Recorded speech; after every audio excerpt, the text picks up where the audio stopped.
Hello friends, good morning.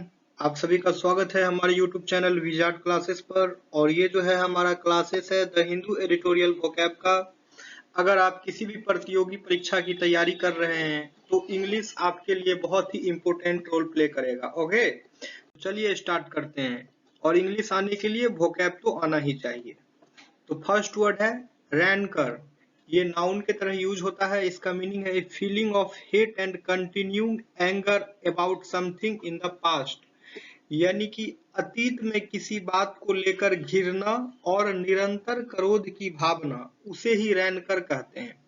अतीत में किसी बात को लेकर घृणा और निरंतर क्रोध की भावना, ठीक है, उसे ही रैनकर कहते हैं। नेक्स्ट वर्ड है स्टेट्समैनशिप। ये नाउन की तरह यूज होता है। इसका मीनिंग है the quality of being a statesman is equal to an experienced politician, especially one who is respected for making good judgment or of being like a statesman। यानी स्टेटमैनशिप का हिंदी होगा एक राजनेता होने की गुणवत्ता होना। ठीक है, यानी कि एक अनुभवी राजनेता, विशेष रूप से जो अच्छे निर्णय लेने के लिए सम्मानित हैं, या एक राजनेता की तरह होने के नाते उसे ही स्टेट्समैनशिप कहते हैं। यानी कि स्टेटमैनशिप का सिंपल सा हिंदी समझिए, एक राजनेता होने की गुणवत्ता, यानी कि the quality of being a experienced politician. Next word पे आते हैं। नेक्स्ट वर्ड है आउट ऑफ लाइन। ये जो है एक इडियम है। इसका मीनिंग है beyond what is considered acceptable behaviour, यानी स्वीकार्य व्यवहार माने जाने से परे, उसे ही आउट ऑफ लाइन कहते हैं। नेक्स्ट वर्ड है इंटरवेंशन। वर्ड के लास्ट में ION लगा रहे तो नाउन के तरह यूज होता है। इसका मीनिंग है the action of becoming intentionally involved in a difficult situation in order to improve it और prevent it from getting worse. यानी किसी कठिन परिस्थिति में जानबूझकर शामिल होने की क्रिया ताकि उसमें सुधार हो या उसे बिगड़ने से रोका जा सके, उसे ही इंटरवेंशन कहते हैं। नेक्स्ट वर्ड है समन। ये वर्ब की तरह यूज होता है। इसका मीनिंग है to order a person to come to a place, यानी किसी व्यक्ति को किसी स्थान पर पहुंचने का आदेश देना, किसी को बुला भेजना, उसे ही समन कहते हैं। नेक्स्ट वर्ड है प्रोरोग्यू। ये जो है वर्ब की तरह यूज होता है। इसका मीनिंग है to stop the activities of a parliament for a period of time without dissolving it, यानी कि संसद को भंग किए बिना कुछ समय के लिए उसकी गतिविधियों को रोकना। संसद को भंग किए बिना कुछ समय के लिए उसकी गतिविधियों को रोकना, उसे ही प्रोरोग्यू कहते हैं। नेक्स्ट वर्ड है ले डाउन। ले डाउन जो है एक फ्रेजल वर्ब है। ले डाउन जो है एक फ्रेजल वर्ब है। इसका मीनिंग है टू पुट समथिंग डाउन और स्टॉप यूजिंग इट, यानी कुछ नीचे रखना या उसका उपयोग बंद करना। यानी कुछ नीचे रखना या उसका उपयोग बंद करना, उसे ही ले डाउन कहते हैं। नेक्स्ट वर्ड है वन अपमैनशिप। ये नाउन की तरह यूज होता है। इसका मीनिंग है द स्किल और technique of gaining an advantage over other people, यानी दूसरों पर हावी होने का कौशल या तरीका, उसे ही वन अपमैनशिप कहते हैं। नेक्स्ट वर्ड है जर्मेन। ये एडजेक्टिव की तरह यूज होता है। इसका मीनिंग है आइडियाज और information that is germane to a particular subject और situation is connected with and important to it, यानी विचार या जानकारी जो किसी विशेष विषय या स्थिति से संबंधित है, उसे जुड़ा हुआ है और उसके लिए महत्वपूर्ण है, उसे ही जर्मेन कहते हैं। नेक्स्ट वर्ड है इनकम्बेंट। ये नाउन की तरह यूज होता है। इसका मीनिंग है person who is currently in an official position, यानी कि व्यक्ति या पदधारी, उसे ही इनकम्बेंट कहते हैं।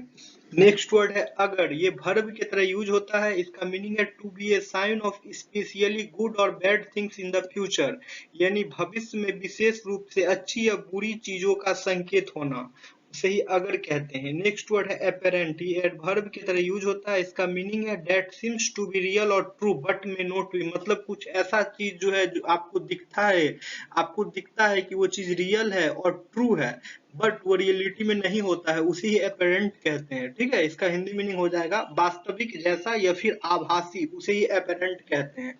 नेक्स्ट वर्ड है असेसमेंट। ये नाउन की तरह यूज होता है। इसका मीनिंग है द एक्ट ऑफ जजिंग और deciding the amount, value, quality और इम्पोर्टेंस ऑफ समथिंग और द जजमेंट और डिसीजन दैट इज मेड। यानी कि किसी चीज की मात्रा, मूल्य, गुणवत्ता या महत्व को आंकने या तय करने की क्रिया या निर्णय जो किया जाता है उसे ही असेसमेंट कहते हैं। नेक्स्ट वर्ड है स्पिल ओवर। ये नाउन की तरह यूज होता है। इसका मीनिंग है something that is too large और too much for the place where it starts and spreads to other places. यानी क्षमता से अधिक होने के कारण बहना तथा इधर उधर फैल जाना, छलक जाना या फिर बिखराव होना, उसे ही स्पिल ओवर कहते हैं। नेक्स्ट वर्ड है एग्जाजरबेट। ये वर्ब की तरह यूज होता है। इसका मीनिंग है to make something that is already bad even worse. मतलब कि कोई चीज जो पहले से ही बैड है उसको और वर्स कर बना देना। ठीक है, उसी एग्जाजरबेट कहते हैं। यानी कुछ ऐसा करना जो पहले से ही खराब है और उसको और भी बुरा कर दिए, उसे ही एग्जाजरबेट कहते हैं। नेक्स्ट वर्ड है एक्स्ट्रापोलेट। ये वर्ब की तरह यूज होता है। इसका मीनिंग है टू फॉर्म एन ओपिनियन और make a judgement about a situation by using facts that you know from a different situation.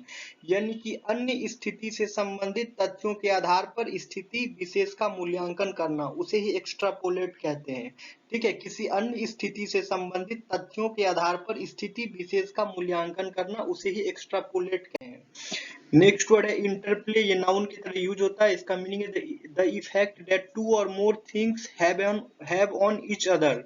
यानी कि वह प्रभाव जो दो या दो से अधिक चीजों का एक दूसरे पर पड़ता है, उसे इंटरप्ले कहते हैं।